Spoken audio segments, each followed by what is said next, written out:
The femur minus head spear point, sharpened over 3 long nights, explodes into white splinters.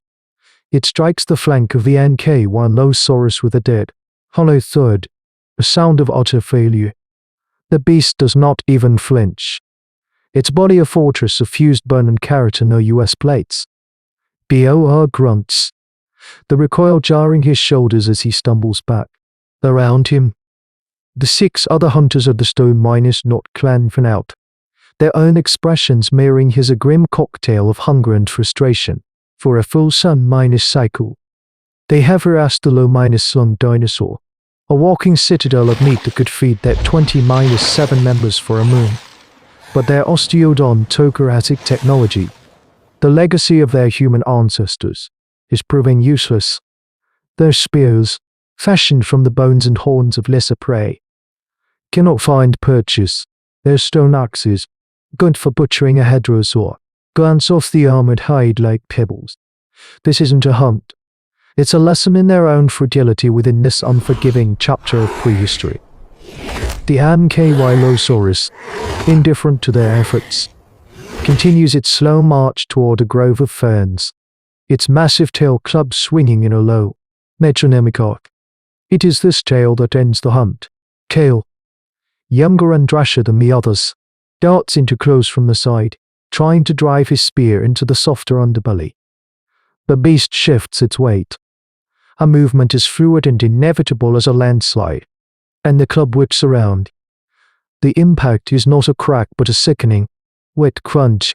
Kale is thrown 10 paces, his leg twisted at an angle that defies nature. The hunt is over. The clan scatters, leaving their prize to the wilderness. 2 hunters, Mara and Jex, heave Kale between them, his muffled screams punctuating their desperate retreat into the cycad jungle. They are a people defined by their ancient tools, and today, those tools have failed them utterly, trading a feast for a cripple. Back in the overhang of salmon minus colored rock they call home, the shaman Nuna sets Kale's shattered leg. Her face, a roadmap of scars and wisdom, is impassive as she works.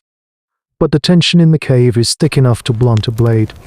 The clan watches in silence, the gnawing in their bellies a quiet counterpoint to Kale's pained whimpers. Bor lays the shattered remnants of 5 spears on a flat stone. The broken tips are a testament to futility. The bone is old, he says, his voice a low rumble. The horn is tired. It is not enough. He looks at Una, whose gaze is fixed on the horizon, toward the distant, jagged peak that glitters in the failing light. It is not the bone that is weak, she replies, her voice like stones grinding together. It is the world that has grown harder. Everyone knows the mountain she looks at.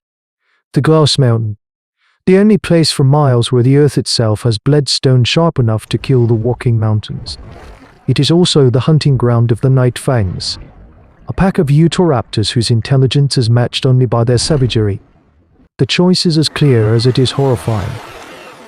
Starve slowly with tools of bone, or face the lightning miner's fast death that guards the tools of stone.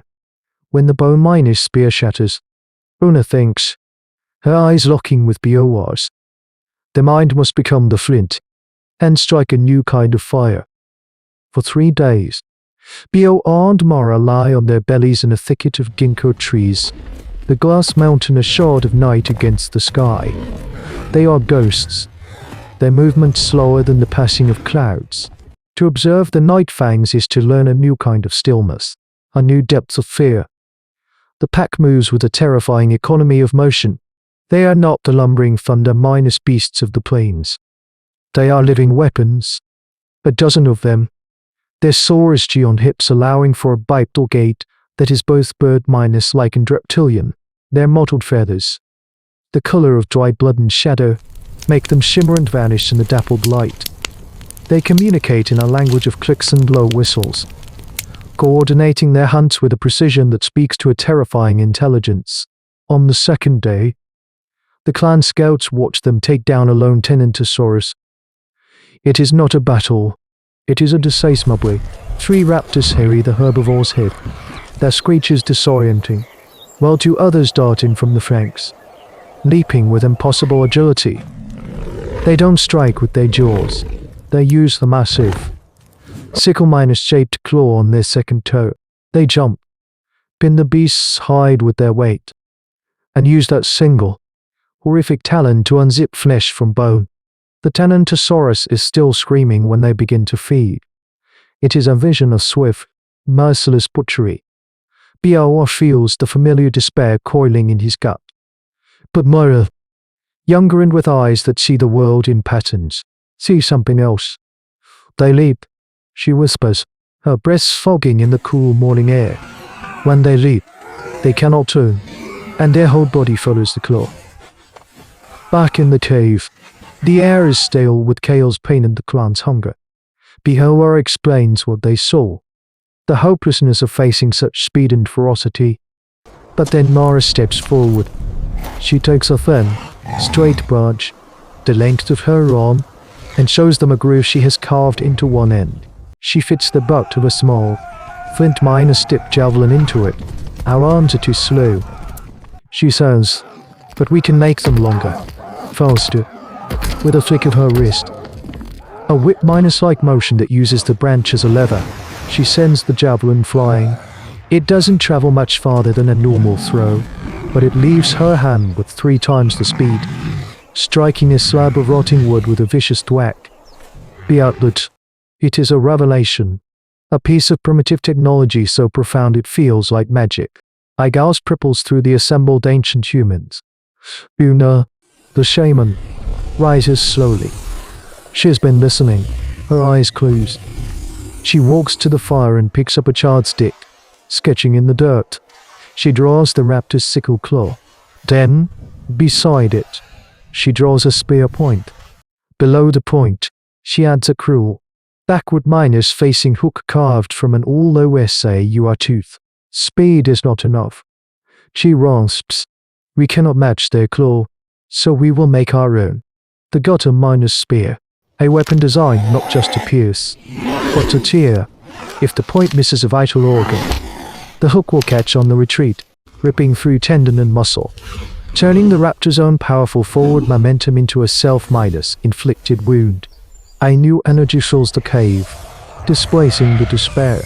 It is the focused, feverish energy of invention born from desperation, a turning point in their hominid history.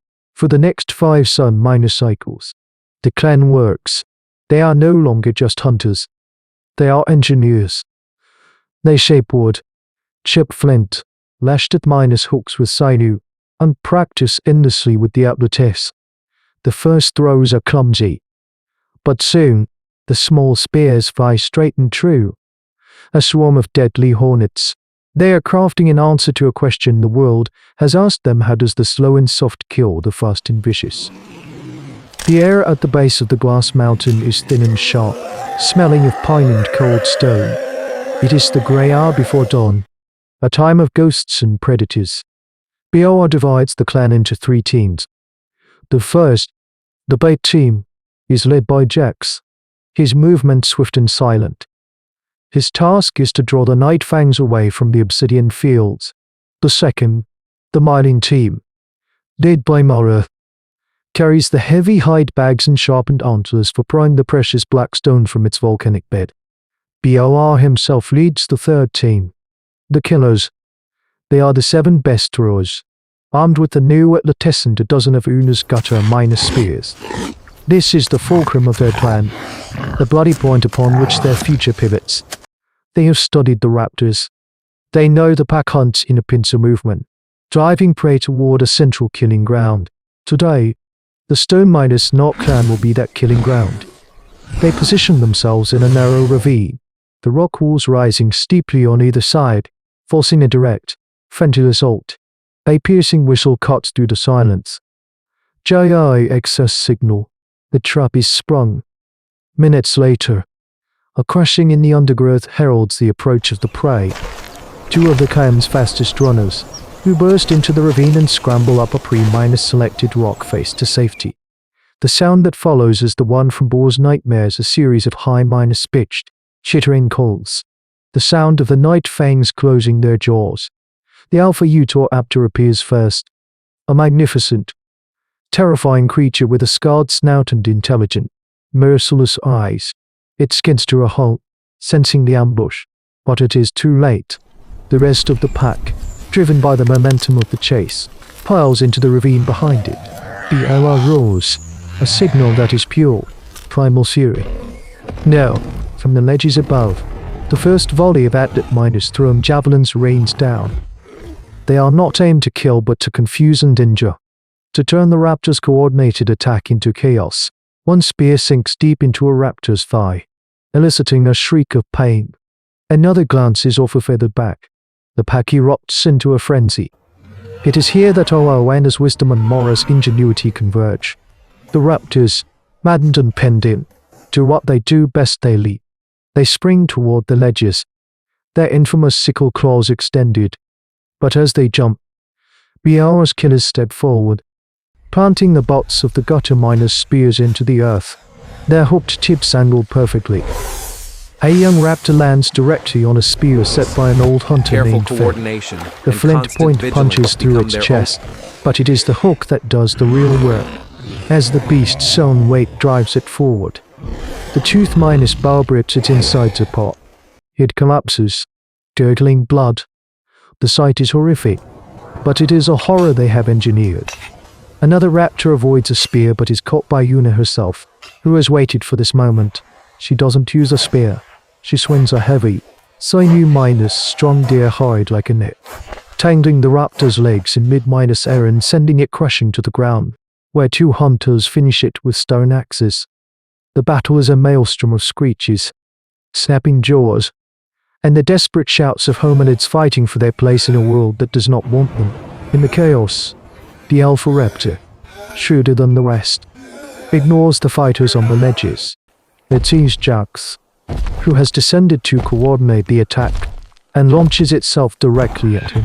Jax thrusts with his spear, but the alpha is too fast, knocking it aside. It raises its sickle claw for the killing blow, without a thought. Fen, the old hunter, throws himself from his low ledge, landing on the alpha's back. It is an act of pure, selfless instinct. The raptor's claw, meant for Jax, slashes across Fen's chest, a mortal wound. But his sacrifice gives Jax the one moment he needs. Jax shoves the broken shaft of his spear into the raptor's open maw, and Biaora, from above, hurls a final gutter miner's spear that finds its mark in the creature's neck. The alpha collapses, twitching. The remaining raptors, their leader dead and their pack broken, shriek in confusion and retreat into the forest. The silence that falls is broken only by the rasping breaths of the survivors and the quiet weeping for Fen. They have won. Blood soaks the black, glassy earth. Mara and her team descend, their hands working feverishly to pry loose shards of obsidian, their tears mixing with the dust. Each sharp flake they collect is paid for in blood, a currency this prehistoric world understands all too well. The fire in the cave burns brighter now, fed by a new kind of wood and a new kind of hope. The obsidian folks, knaphead with a skill born of desperate necessity, hold an edge that bone could only dream of. The meat from the Ankylosaurus they finally brought down, felled by 3 perfectly placed obsidian spears that pierced its tough hide, roasts, filling the cave with the scent of victory. They have done more than survive. They have adapted, innovated, and overcome. They have stared into the intelligent eyes of a superior predator and refused to blink. This single, brutal encounter on the slopes of the Glass Mountain is a microcosm of a war waged across millennia of hominid history. It is the story of how a soft skinned, slow footed ape, armed with little more than a cooperative spirit and a spark of foresight, began its audacious climb out of the food chain. Their victory is not an ending but a single, defiant heartbeat in the long, slow rhythm of human evolution. How many times would this scene be repeated? In how many ravines? Against how many different sets of teeth and claws? Before the hunted truly became the hunter. Their struggle is the bedrock upon which our own world is built. A silent, bloody testament to the idea that the most dangerous weapon in nature is not the sharpest claw, but a mind that can envision a future where it is no longer afraid. In the heart of the deepest jungle, The earth itself begins to tremble.